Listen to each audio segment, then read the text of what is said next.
Hello बच्चों, आज हम लोग फिर 12th का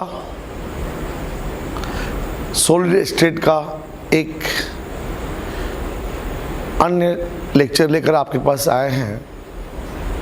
पिछले लेक्चर में बाबू हम लोग बात किए थे कि सॉलिड क्या है, सॉलिड कितने तरह के होंगे। इसके बाद बात किए थे कि स्क्लाइन सॉलिड कितने तरह के होंगे। फिर इसके बाद बात किए बाबू कि स्पेस लैटिस यानी द्विक स्थान जालक क्या है, एकक कोष्ठिका क्या है। ठीक है, आज हम लोग बात करेंगे एकक कोष्ठिका यानी यूनिट सेल का टाइप, एकक कोष्ठिका के प्रकार या यूनिट सेल के टाइप पढ़ेंगे, टाइप ऑफ यूनिट सेल। तो बाबू आपको बताया गया होगा कि यूनिट सेल दो तरह का होता है। यूनिट सेल क्या है पहले तो ये जाने। तो बोलता है कि स्पेस लैटिस का जो सबसे छोटा यूनिट इकाई है जिसका बार बार पुनरावृत्ति रिपीटेशन होता है तो उसे हम लोग बोलते हैं यूनिट सेल या एकक कोष्ठिका बोलते हैं। बाबू यहाँ पे देखेंगे कि जो छोटी इकाई में वो इकाई कितना तरह का हो सकता है, यूनिट सेल कितना तरह का हो सकता है। तो हम बात करेंगे कि एक एक कोष्ठिका जो होगा आपका दो तरह का होगा। ये कैसे दो तरह का होगा थोड़ा सा समझेंगे बाबू। हम लोग समझेंगे कि एक एक कोष्ठिका कितने तरह का होगा, दो तरह का होगा। कैसे दो तरह का होगा, इसको थोड़ा सा हम लोग ढंग से समझेंगे। देखो बाबू, ये एकक कोष्ठिका या यूनिट सेल आपको दो तरह के होते हैं। पहला है सिंपल,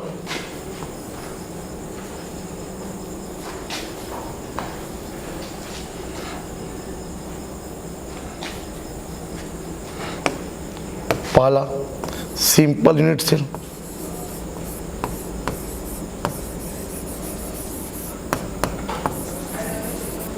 या इसका एक नाम और भी है प्रिमिटिव।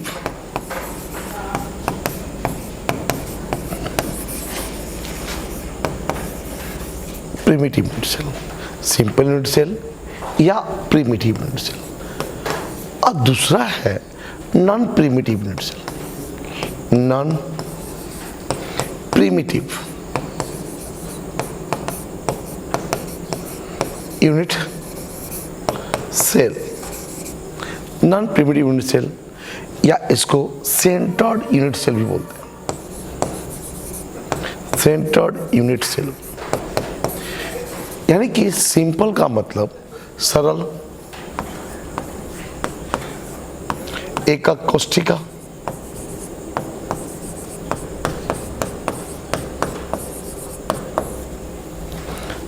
या आध्यक कोष्ठिका,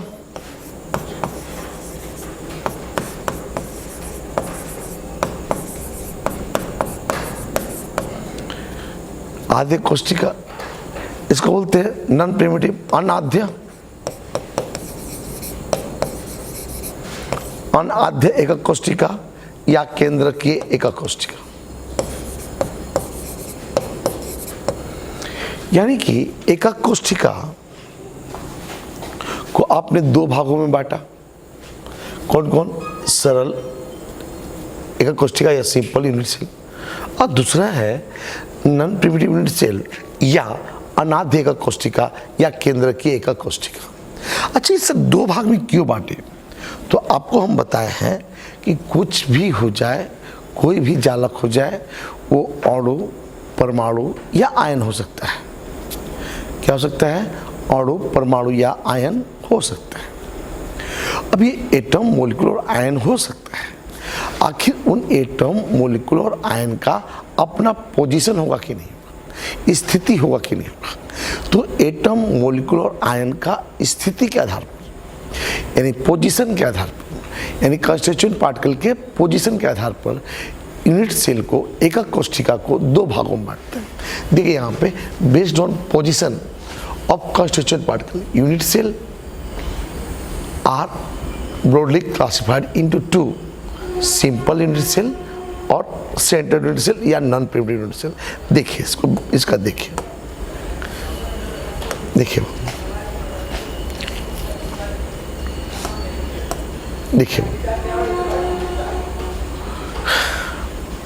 प्रिमिटिव यूनिट सेल और सेंट्रल यूनिट सेल।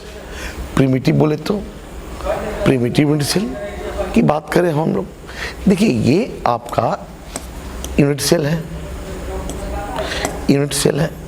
अगर यूनिट सेल में अगर एटम केवल कॉर्नर पर हो, यानी कोने पर हो, एटम कहाँ हो, केवल कोने पर हो, एटम केवल और केवल केवल केवल केवल और केवल कोने पे हो, तो उसको बोलेंगे सिंपल या प्रिमिटिव यूनिट सेल, यानी कि बेटा कॉर्नर पर हो केवल। बाबू अगर constituent particle atom molecular ion जो है केवल कॉर्नर पर हो, तो उसे यानी कोने पर हो, तो उसे बोलेंगे सिंपल या सरल एकक कोशिका, सिंपल यूनिट सेल या सिंपल यूनिट सेल या सिंपल यूनिट सेल या प्रिमिटिव यूनिट सेल। तो आप देख लें इसको डिनोट करते हैं किससे, पी से, पी से डिनोट करते हैं। तो आपको समझ में आ गया बाबू, simple unit cell. Simple unit cell किसको बोलेंगे, यानी वैसे यूनिट सेल जिसमें कंस्टिट्यूएंट पार्टिकल घटक कण केवल कहाँ हो, कोने पर हो। ठीक है, अगला बात करें बाबू, अगला बात करें, ये केवल कोने पर है बाबू, इसको पी से डिनोट करेंगे, यानी सूचित किससे करेंगे, पी से। ठीक है, इसे पी से सूचित। अगला है सेंटर्ड यूनिट सेल। बेटा सेंटर्ड या केंद्र की एकक कोशिका कब बोलेंगे, देखिए बाबू यहाँ पे कोने पे होना है, चाहे कोई भी एकक कोशिका हो, कोने पर होना ही होना है। अगर कोने पर नहीं होगा तो संभव नहीं है, कोने पर ही होगा। कहाँ होगा, कोने पर होगा। अगर कोने के साथ साथ, कोना पे तो निश्चित होना है, अगर कोने के साथ साथ कहीं और भी एक्स्ट्रा जगह पे हो, अदर स्थिति पे हो, तो उसको बोलेंगे केंद्रकीय या नॉन प्रिमिटिव या सेंटर यूनिट सेल। देखिए यहाँ पे when constituent particle are present not only corner, केवल कॉर्नर पर नहीं है, but also at some other position, कुछ अदर पोजिशन पे भी है इन द क्रिस्टल, तब इसको क्या कहेंगे, सेंटर्ड यूनिट सेल।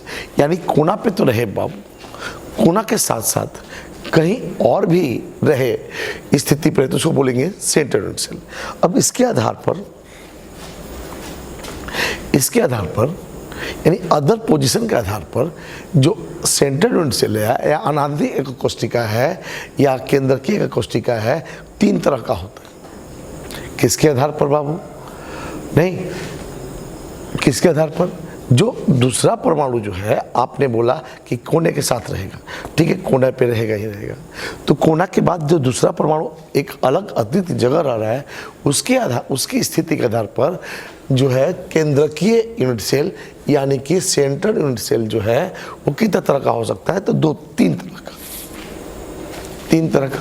पहला बॉडी सेंटर्ड यूनिट सेल, यानी इसका हिंदी होता है काय केंद्रित एकक कोशिका। क्या, कौन सा केंद्रित, काय केंद्रित एकक कोशिका या बॉडी सेंटर्ड यूनिट सेल, या इसको अंतः केंद्रित एकक कोशिका भी बोलते हैं। देखिए body centred unit cell English नाम हो गया, लेकिन हिंदी में दो नाम हो गया, एक काय केंद्रित एकक कोशिका और एक अंतः केंद्रित एकक कोशिका। क्या क्या बोले जल्दी बताओ, एक काय केंद्रित कोशिका और एक अंतः केंद्रित एकक कोशिका। बाबू रे यहाँ पे जो है कि एक दूसरा है फलक केंद्रित यूनिट सेल यानी फेस सेंटर्ड यूनिट सेल, और तीसरा है इंड सेंटर्ड यूनिट सेल या अंत्य केंद्रित एकक कोशिका।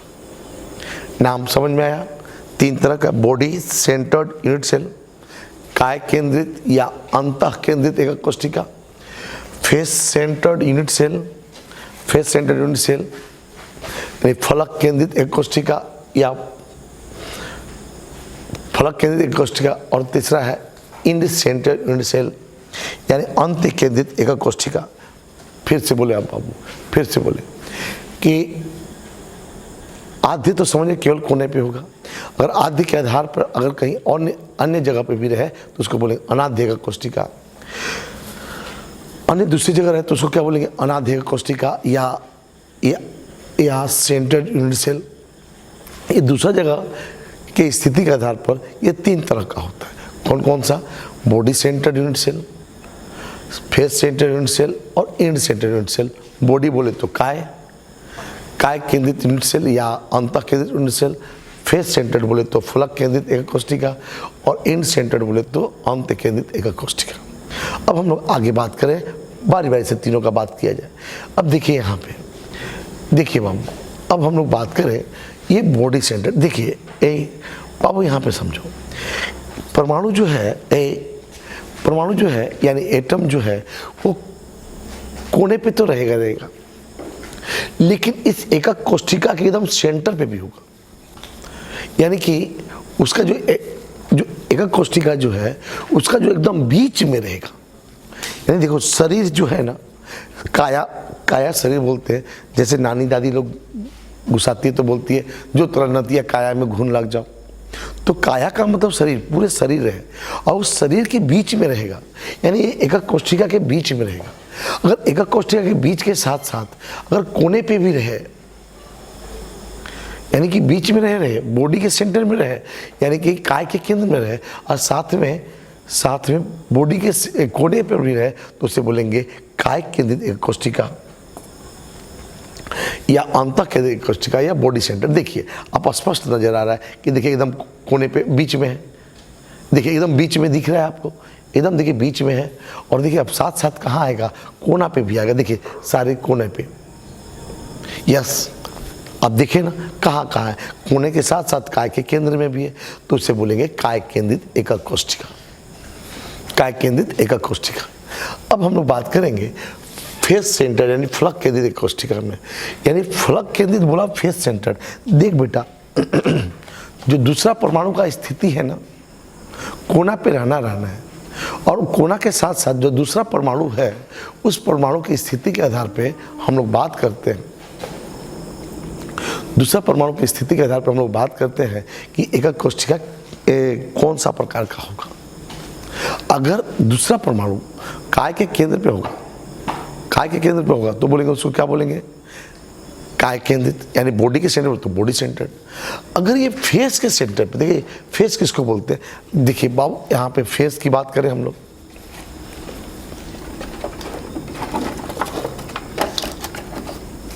देखिए ये एकक कोशिका है।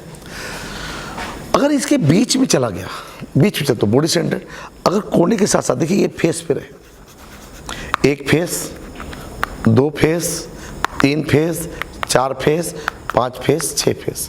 अगर छह फेस पे रहता है तो इसको बोलते हैं हम लोग, इसको बोलेंगे face centred cubic unit cell. तो देखिए कहाँ रहेगा बाबू, आप देख लो, कोना पे गया, पहले कोना पे गया। अब देखिए यहाँ पे बीच में एक ठो आएगा, देखिए बीच में आएगा, देखिए बीच में आएगा, देखिए आ गया ना बीच में। देखिए प्रत्येक फलक के केंद्र पर आया, यानी प्रत्येक फलक के केंद्र पर आया तो इसको एफ से डिनोट करेंगे। यानी कहाँ, यहाँ पे कोना के साथ साथ फलक के केंद्र पर भी है। अब देखो, अब हम लोग बात करें चौथा की बात करें, इंड सेंटर्ड। कौन सा बात करें, इंड सेंटर्ड।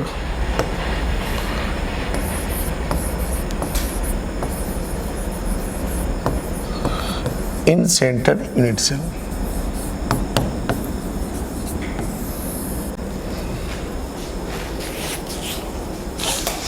इसका हिंदी होता है अंत्य।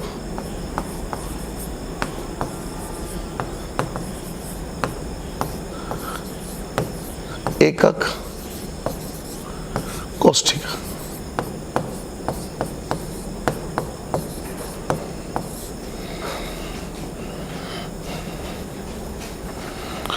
अंत केंद्रित एकक कोशिका।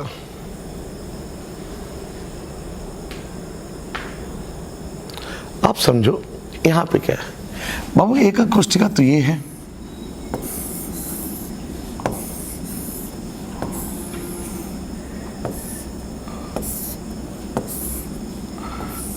एक कोष्ठिका ये है। तो आपको हमने क्या बोला कि जो एटम होगा वो कोने पे तो होगा ही होगा।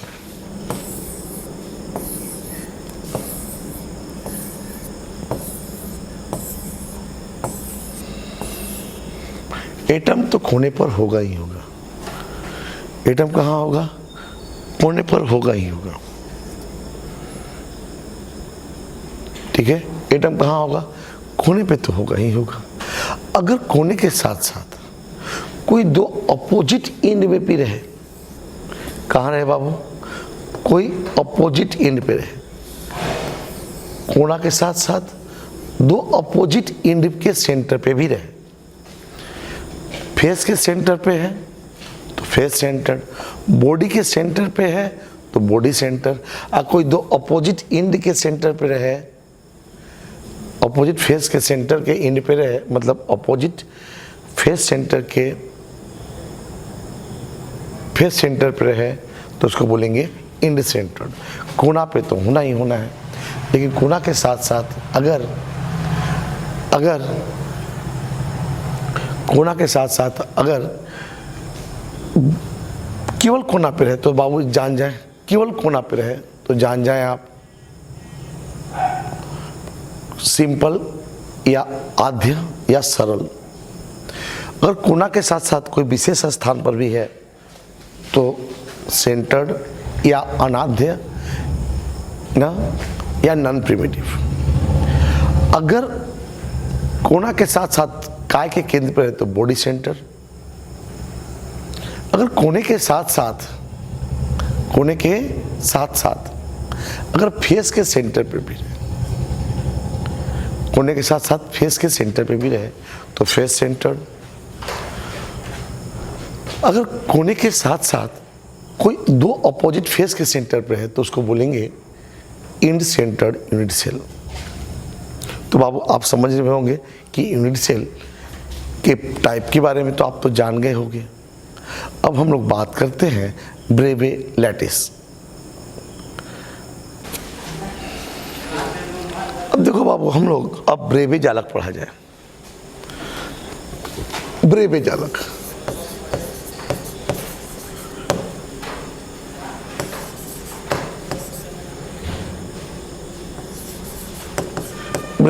ब्रेविस लैटिस, ब्रेवे जालक।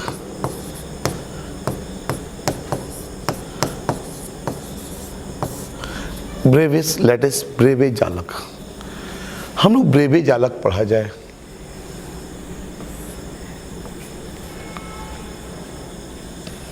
ठीक है बाबू। तो हमने बोला था कि एक फ्रांस के मैथमेटिशियन थे ब्रेवे ना, तो उन्हीं के नाम पे ये, चूँकि इसका डिस्कवरर थे, नहीं उन्होंने देखा क्या कि जितने भी क्रिस्टल है उसमें मात्र उसमें 14 प्रकार के ही लैटिस पाया जाता है, यानी जालक पाया जाता है।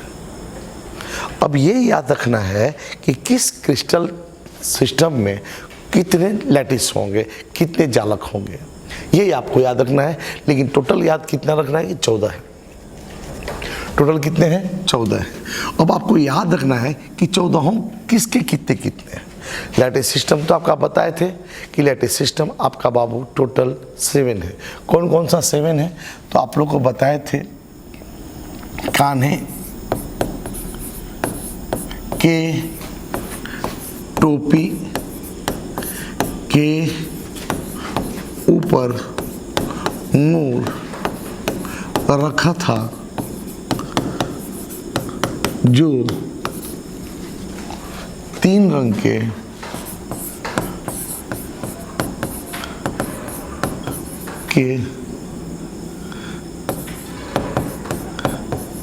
रंग के छेद,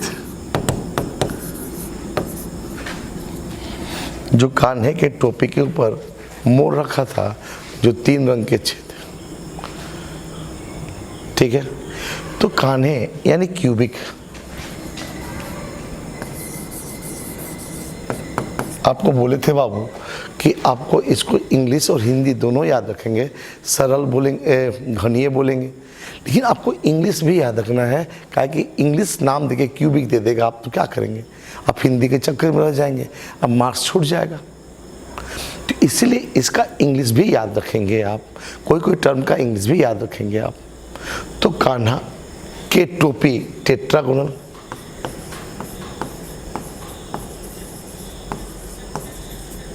के ऊपर ऑर्थोरोमिक, मोर मोनोक्लिनिक, रखा था रोम्बोहेड,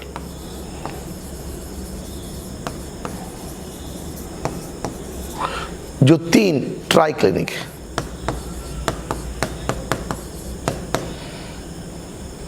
छह थे हेक्सागोनल। आपको तो याद करने का तरीका तो याद हो जाना चाहिए कि बाबू कि टोटल कितने तरह के हैं टोटल बाबू, तो 7 तरह के। कौन कौन से हैं, कौन कौन से हैं, तो 7 तरह कौन कौन से हैं, तो बाबू कान्हे क्यूबिक, के टोपी टेट्रागोनल, के ऊपर ऑर्थोरोमिक, मोर मोनोक्लिनिक, रखा था रोम्बोहेड्रल, जो 3 रंग के ट्राइक्लिनिक, 6 थे हेक्सागोनल। बाबू इसमें 14 कैसे सर हो गया, तो दिमाग में बैठा लें कि 14 कैसे हो गया, यानी कि ये सिस्टम है। आपसे ऑब्जेक्टिव में पूछेगा कि टोटल नंबर ऑफ सिस्टम कितने होंगे, तो बोलेंगे 7। नंबर ऑफ लैटिस पूछेंगे तो 14। अब ध्यान रहे, नंबर ऑफ लैटिस पूछेंगे तो 14, नंबर ऑफ सिस्टम पूछेगा तो 4। अब बोलो यहाँ पे कौन कौन सा लैटिस होगा या जालक होगा,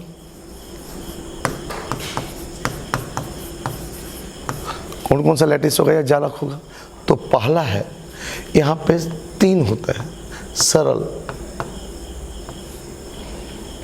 घनीय या फलक,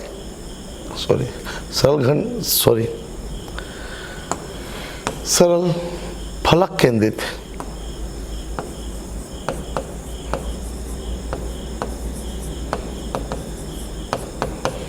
फलक केंद्रित, और अगला है काय केंद्रित।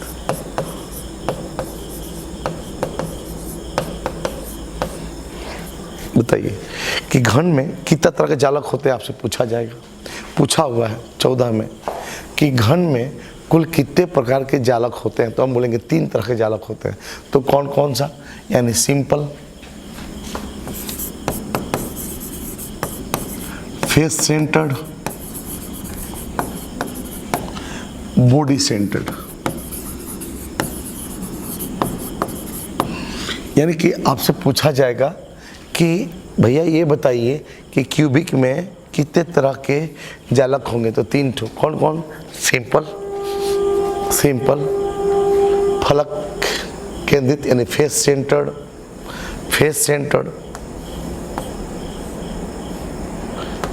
एक फेस सेंटर्ड होगा और एक बॉडी सेंटर्ड होगा। याद रखेंगे कि घन में कितने तरह के होंगे, तो 3 तरह के। कौन कौन सा, simple, face centred and body centred. अगला है ऑर्थोरोम्बिक, टेट्रागोनल मात्र 2 होगा, एक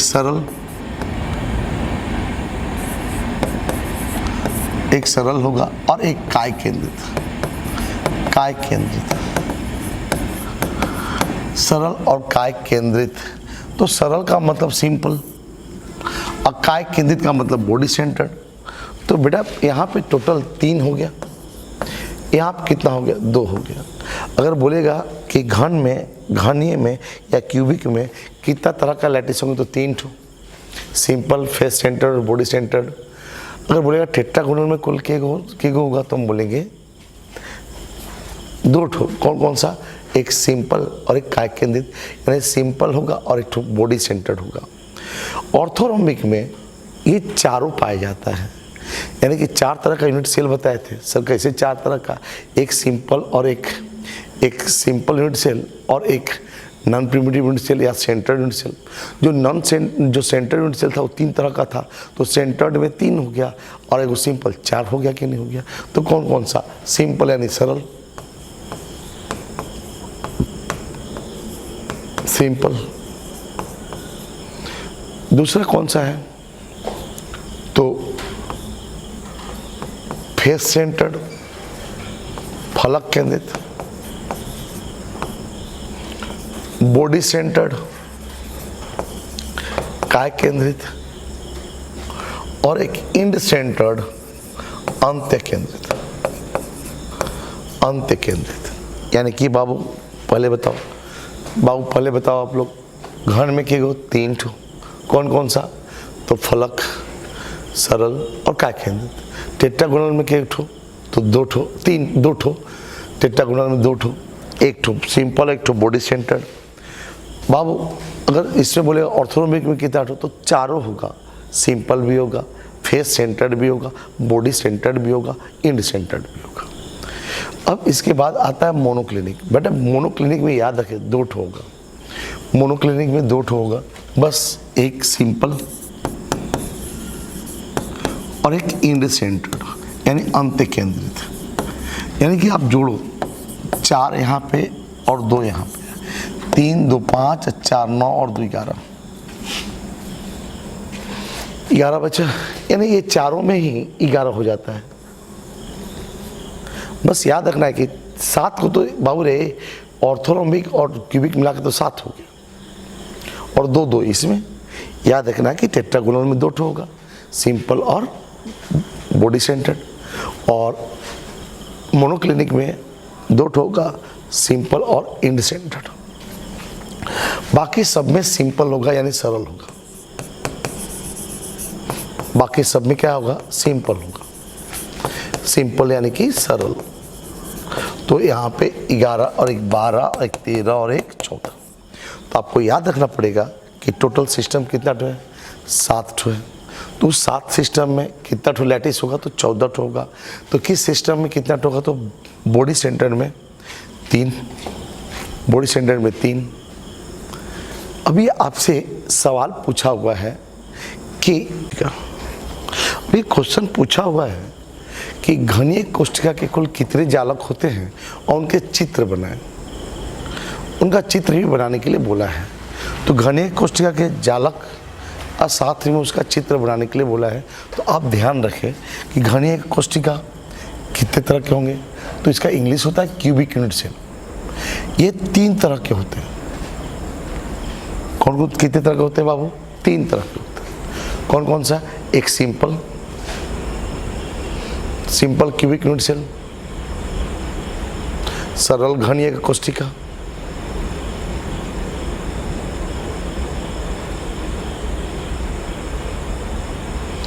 काय केंद्रित एकक कोष्ठिका, काय केंद्रित एकक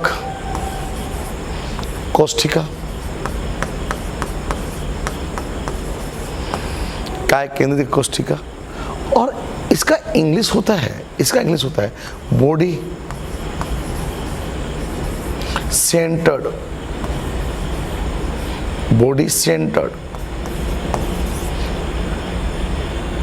क्यूबिक यूनिट सेल।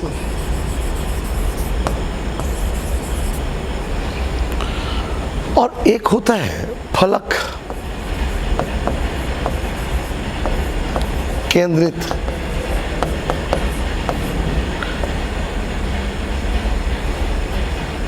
यहाँ पे घनीय होगा बाबू, फलक केंद्रित घनीय, क्योंकि घनीय का सिस्टम है ना बाबू। तो घनीय एकक कोष्ठिका, फलक केंद्रित घनीय कोष्ठिका। इसका इंग्लिश होता है face centred cubic unit cell. इसका क्या यूनिट होता है जनता? Face centred cubic unit cell. यानी कि इसके में हम बोलेंगे, इसका शॉर्टकट में आज के बाद B body, C centred, a cubic C, यानी इसका नाम क्या हो जाएगा आज के बाद बीसीसी। अब बीसीसी का मतलब आपको बीसीसी का मतलब आपको समझ में आना चाहिए कि ये काय केंद्रित घनीय कोशिका होगा, यानी body centred cubic unit cell होगा। अच्छा, फलक केंद्रित एक कोशिका का शॉर्टकट में क्या बोलेंगे? Face centred, FCC, face centred cubic unit cell, FCC। अब देखिए, आपसे इसका चित्र बनाने के लिए बोलेगा। घनीय तंत्र में चित्र बनाने के लिए बोला था 1 साल, तो इसका मतलब कि इन लोगों का 3 चित्र बनाना होगा। घनीय बोले तो 3 चित्र, आप 4 मत बनाना, आपको 3 ही बनाना, क्योंकि 3 होता है तो 3 ही बनाएंगे। कौन सा 3 होता है? तो एक सरल होता है, सिंपल होता है, एक बॉडी सेंटर BCC होता है, और एक काय केंद्रित होता है फलक केंद्रित होता है FCC। सिंपल कैसे बनाएंगे? ये अगर तो यूनिट सेल बना ले, पहले ऐसे ऐसे यूनिट सेल बना ले। अब ये यूनिट सेल बनाने के बाद एटम को केवल कॉर्नर पर रख दो। एटम को कहाँ रख दो? केवल कॉर्नर पर रख दो। एटम को केवल कॉर्नर पर रख दोगे तो बोलेंगे उसको सरल घनीय कोशिका, सिंपल क्यूबिक यूनिट सेल। लेकिन अगर यही चीज एटम को कॉर्नर पे तो रखना ही रखना, ये तो समझ में आ गया। अगर एटम को ऐसे एक कोशिका बना लें,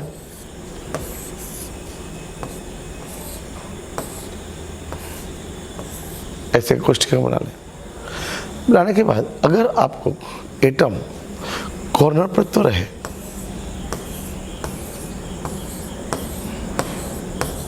और एक तो बीच में भी हो जाए, कोना के साथ साथ अगर सेंटर के बीच में, बॉडी के सेंटर पे भी रहे, तो इसको बोलेंगे BCC। क्या बोलेंगे? BCC। अगर यहाँ पे यही चीज ऐसा हो जाए, इसको बोलेंगे सिंपल BCC, इसको बोलेंगे सिंपल। अब इसको अगर कोना पे भी रहे, कोना पे तो रहे,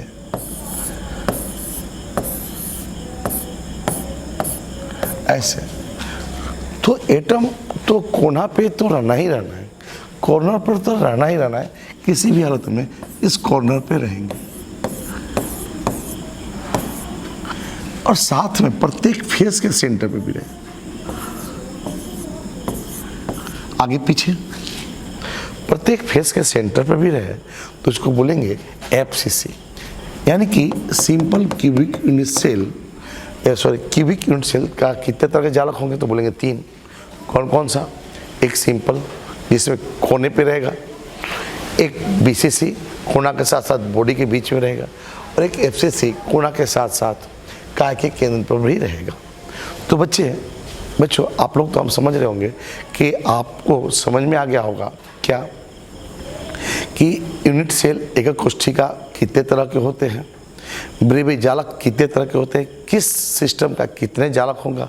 जैसे क्यूबिक के 3 बॉडी, क्यूबिक के 3 सिंपल, बॉडी सेंटर और फेस सेंटर। टेट्रागोनल का 2 सिंपल और बॉडी सेंटर। ऑर्थोरोम्बिक का 4 होता है। ये याद रखना कि किसका सबसे ज़्यादा होता है, ऑर्थोरोम्बिक का 4 होता है। फिर इसके बाद आप बात करेंगे मोनोक्लिनिक का 2, बाकी जितने भी होंगे सबके सिंपल होंगे। फिर इसके बाद हमने बात किया कि घनीय जालक यानी क्यूबिक लैटिस कितने तरह के होंगे। तो क्यूबिक लैटिस 3 तरह के होते हैं। कौन कौन सा? सिंपल जिसमें केवल कॉर्नर पे रहेंगे, एक कॉर्नर के साथ साथ बॉडी के सेंटर पे तो BCC, और कॉर्नर के साथ साथ फेस के सेंटर पे है तो FCC। बाबू हम समझते कि ये सब चीज़ आप समझ गए होंगे। नहीं, फिर हम लोग अगले चैप्टर में इनमें इस यूनिट सेल में ये बात करेंगे कि कितने इसमें एटम होंगे या परमाणु होंगे, इसमें कितने एटम और परमाणु होंगे, इसमें कितने एटम और परमाणु होंगे। इन एटम और परमाणु के आधार पे हम लोग कैलकुलेशन की बात करेंगे अगले लेक्चर में। बाबू आप इसे शेयर करेंगे, और हमारे चैनल को ज़रूर सब्सक्राइब करेंगे और इसे ज़्यादा से ज़्यादा शेयर करेंगे। Thank you.